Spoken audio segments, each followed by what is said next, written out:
ഈ ഉദ്യമത്തിന് പുറപ്പെടാവുന്നതാണ്.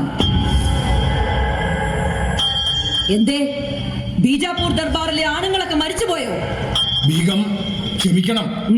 അവിടുന്ന് കരുതുന്നത് പോലെ അത്ര നിസാരക്കാരനല്ല ശിവജിയും കൂട്ടാളികളും.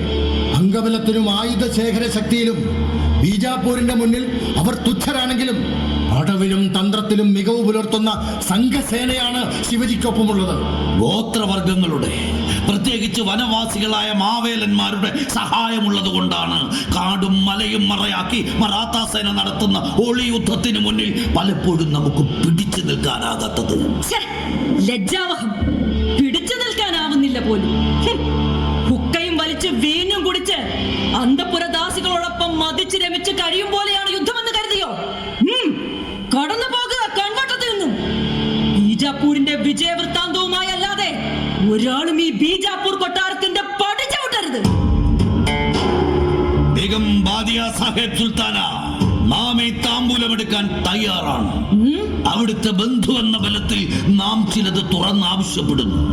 അവിടുത്തെ പുത്രനും ബീജാപൂരിന്റെ സുൽത്താനുമായ അലി ആദിൽ ഷായുടെ ആശ്രിതനായി ഇന്ന് ബംഗളൂരു പ്രവിശ്യ ഭരിക്കുന്ന